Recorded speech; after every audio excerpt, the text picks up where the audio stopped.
por dentro das transformações. O governo de Mato Grosso investe na segurança. 107 novas viaturas foram adquiridas, sendo 87 para o interior do estado. Nenhuma cidade do interior será esquecida. Vai dar guarida para os policiais, dar assistência ao município. Dinheiro apreendido no tráfico é investido na segurança pública. Mais de 6 milhões de reais resgatados de organizações criminosas estão sendo aplicados na compra de armamentos para as polícias. Vem muita transformação por aí. Acompanhe. Governo de Mato Grosso. Estado de transformação.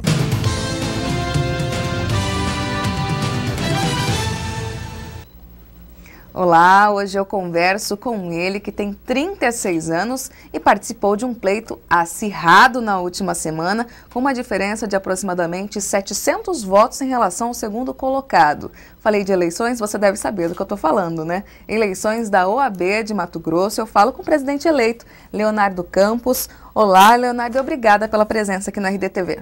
Cumprimento a todos, eu que agradeço mais uma vez a oportunidade e parabenizo o RDTV News por levar informação a um público extremamente seleto e, mais que isso, informação de qualidade.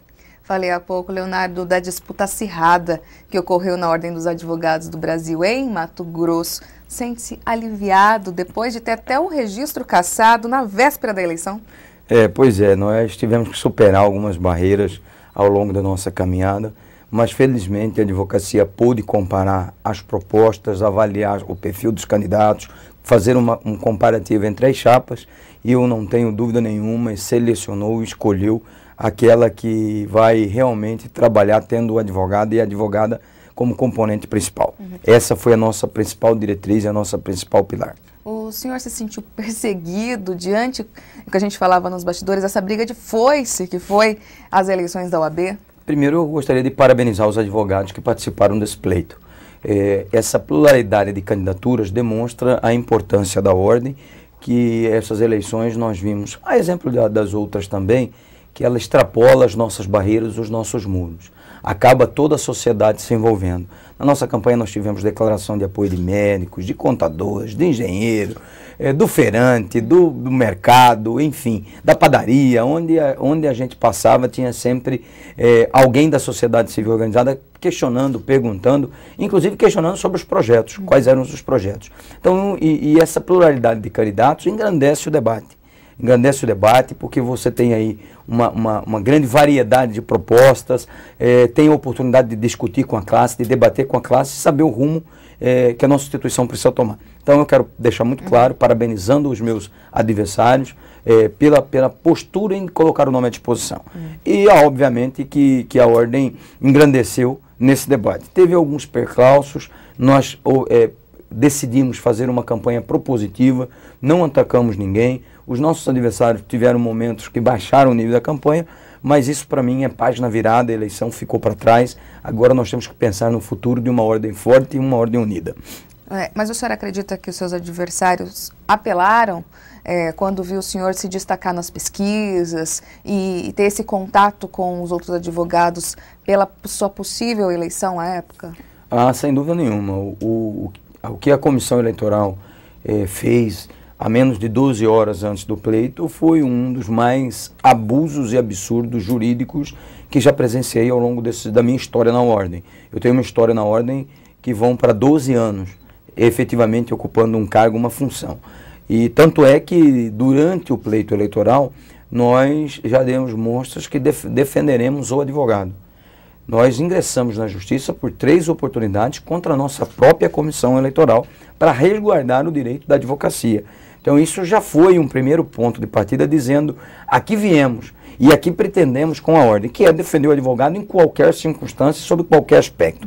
Então nós tivemos 3 pleitos que saímos da esfera administrativa para ir para a justiça.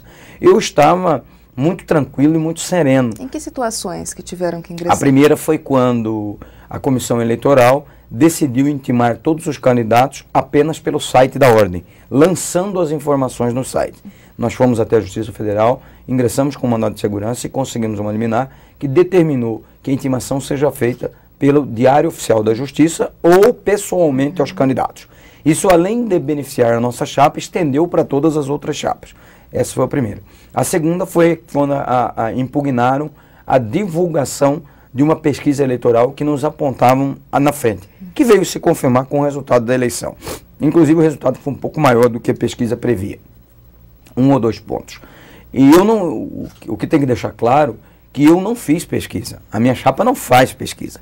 A pesquisa foi contratada por um instituto em parceria com um site. E nos apontou, registraram a pesquisa e divulgaram o resultado. Aí os concorrentes impugnaram, dizendo que havia erro de registro da pesquisa, etc. Novamente, nós fomos à Justiça Federal e o juiz ratificou a pesquisa, determinando e liberando a sua divulgação. E a terceira oportunidade foi quando da cassação do registro, que no cassaram o nosso registro às 19h30 do dia anterior à eleição. Nós ingressamos na Justiça às 4 horas da manhã, às 8 horas estávamos com a liminar na mão, possibilitando-nos participar do pleito.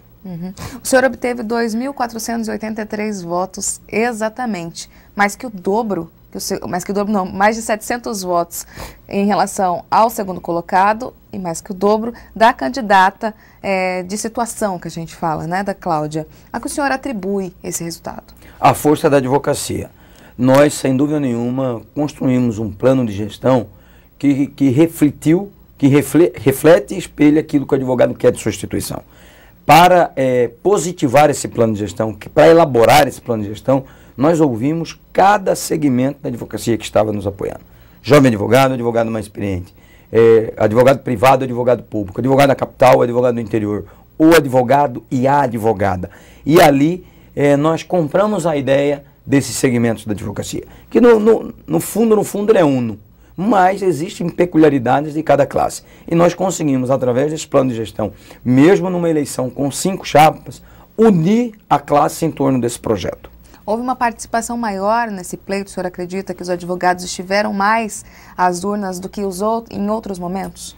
Houve uma abstenção dentro do razoável, dentro do esperado, menor até que muitos estados brasileiros aí, como Minas Gerais, por exemplo, de um colégio eleitoral de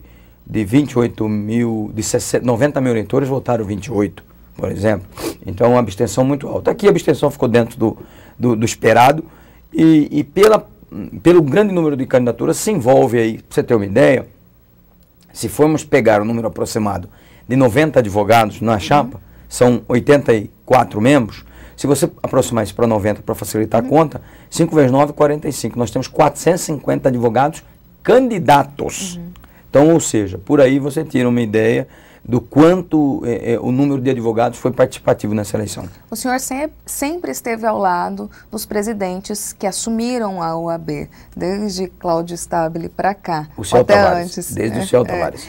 Por que houve essa ruptura com a atual gestão ou com o atual modelo, já que a gente vem perpetuando candidatos de situação? Nós conseguimos, do atual grupo que apoia o presidente Maurício Aldo, inclusive do grupo que eu faço parte, que sou o presidente da Caixa até 31 de dezembro, aproximadamente 70% caminhou conosco. Esse grupo entendeu que precisávamos de alguns pilares de defesa de forma mais incisiva. Uma delas é a defesa intransigente das prerrogativas. Nós vemos com uma proposta muito forte de devolver o respeito ao advogado no exercício diário de sua profissão. E o segundo pilar é fazer com que a ordem retome a liderança da sociedade civil organizada através dos movimentos sociais. Um dos primeiros atos que faremos após a posse é convocar os movimentos sociais para novamente frequentarem a ordem, para novamente retornarem para a ordem, a partir daí dialogarmos com esses movimentos sociais e após esse diálogo a ordem ser o grande timoneira, será a porta-voz desses movimentos sociais, sendo a caixa de ressonância dele. Nós não podemos admitir que uma ordem seja liderada. A ordem é líder dos movimentos sociais e por isso a figura muito emblemática do nosso vice, o professor Flávio Ferreira, que é um jurista, um imortal da Academia Mato Grossense de Letras, que tem uma atuação muito próxima do movimento cultural e social. E aproveitando esse gancho, nós não queremos só na atuação do movimento social. Nós queremos, através do Flávio, trazer a cultura para dentro da ordem num projeto inovador. Faltou isso na atual gestão? Entendo que a atual gestão foi um pouco tímida. Nossa gestão, que eu faço parte, ela foi um pouco tímida. Ela deixou a ser conduzida pelas demais instituições, com todo respeito aos conselhos de classe, ao CREA, ao Movimento Muda Brasil, ao CDL, ao Movimento Avança Brasil. É a ordem quem tem que estar na liderança desses movimentos e não ser liderada por eles. Quais seriam, então, os pontos fracos da atual gestão, uma vez que o senhor está dentro dela, quando tem o comando do presidente Maurício Aldi ainda? Eu não não apontaria pontos fracos, eu apontaria formas de administrar a ordem que entendemos que precisamos, por exemplo, na defesa de prerrogativas, ser mais incisivos. Não dá mais para defender prerrogativas de advogado, que são, não raras vezes nas operações, advogados são presos, algemados e colocados na traseira de camburão como se preso comum fosse. Nós temos todo um regramento para uso de algema, para detenção de advogado, que só pode ser preso por crime inafiançável e na presença de um representante da ordem, e isso não dá mais para tratar essa questão por nota de repúdio e ofício. Nós precisamos ingressar com as ações criminais por abuso de autoridade dessas autoridades que violam essas prerrogativas, entrar com as ações cíveis para reparar os dano moral eventualmente causados em razão de irregularidades na prisão, representações no Conselho Nacional de Justiça, na Corregedoria do Tribunal, na Corregedoria do Ministério Público, da Polícia Civil, da Polícia Militar, ou seja, fazer com que a ordem proteja o advogado. É a ordem quem deve falar pela advocacia. Ela deve estar na linha de frente, brindando o advogado, protegendo o advogado. E, obviamente, que da porta para dentro também tem um tribunal de ética que seja célere e que puna o advogado que desviou dos nossos preceitos éticos. O senhor acredita que falta, então, a ordem estar presente nessas situações, ao invés de apenas encaminhar documentos? Sem dúvida nenhuma. Esse é o sentimento que ouvimos das ruas.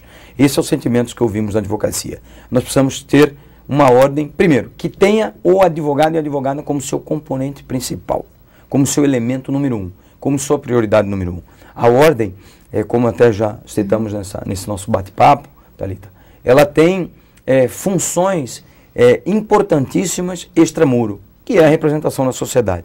Mas para ela ser importante extramuro, ela obrigatoriamente e originariamente ela se forma com advogados e advogadas voluntários. Então ela precisa ter o advogado fortalecido, o advogado respeitado, para a partir daí as suas outras áreas de atuações serem fortalecidas. Tá certo, doutora. A gente vai encerrar essa primeira parte da entrevista e já voltamos, pode ser? Muito obrigado. Tá certo, e você continue com a gente no portal RD News, no canal do RDTV, no portal RD News, no endereço rdnews.com.br/RDTV. RDTV, TV Web, todo dia.